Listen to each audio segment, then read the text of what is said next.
Cross the railway line. Platform क्रमांक 2 च्या किनाऱ्यापासून दूर उभे राहा. एक जलद गाडी जाणार आहे.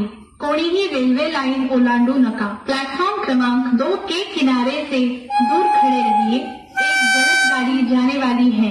कोई यात्री रेलवे लाइन पार न करें. Keep away from the edge of platform number